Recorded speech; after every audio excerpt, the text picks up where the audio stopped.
Bismillahirrahmanirrahim. Assalamualaikum warahmatullahi wabarakatuh. Selamat pagi teman-teman semua dan selamat pagi kepada Bu Ita. Semoga kita semua dalam keadaan sehat walafiat. Amin amin ya rabbal alamin. Dan juga kami mengucapkan terima kasih kepada Bu Ita Dwi Jayanti selaku pengampu matkul kewarganegaraan yang telah memberikan kami kesempatan untuk menyampaikan materi bab 2 yang bertemakan bagaimana esensi dan urgensi identitas nasional sebagai salah satu determinan pembangunan bangsa dan karakter. Oke, sebelum lanjut ke materi, saya akan menyebutkan anggota dari kelompok ganjil yaitu Muhammad Fabiansah, Eka Sri Rahayu, Ahmad Zaitun Naja, Isa Ansori, Andi Kurniawan, Puput Hendriyaningsih, Mahrus Iqbal Mukorobin, Rizka Rahmasari, Gendis Prameswari, Firdausa Syafa Maulina, Ulin Nuha, Lutfiana Alqamah, Indah Rahmasari, dan saya sendiri Syahrul Gufron.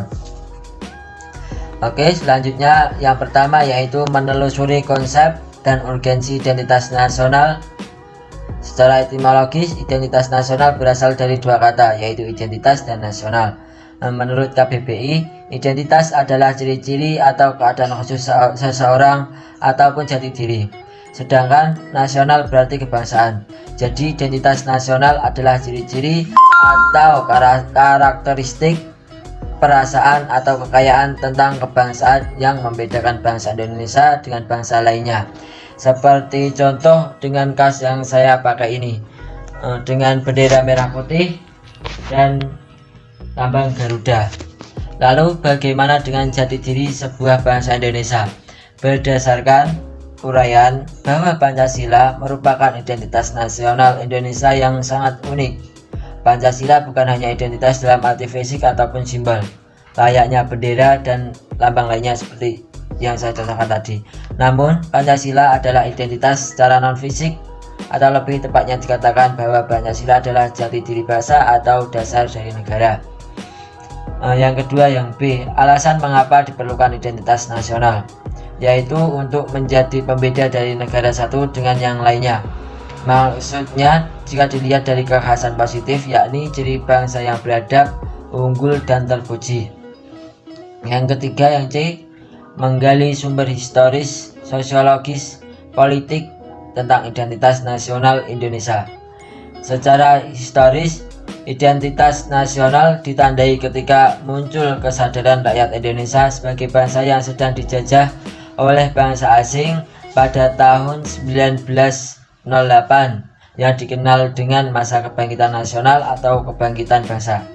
Secara sosiologis, identitas nasional telah terbentuk dalam proses interaksi, komunikasi, dan persentuhan dengan budaya secara alamiah, baik melalui perjalanan panjang menuju Indonesia merdeka maupun melalui pembentukan intensif pasca kemerdekaan.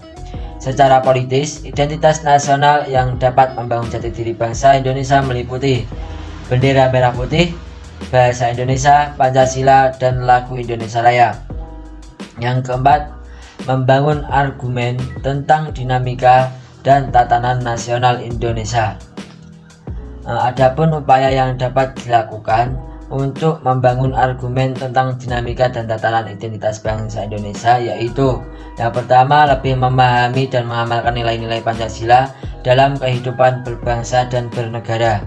Yang kedua, membuat strategi agar apa yang dicintai beralih kepada bangsa sendiri.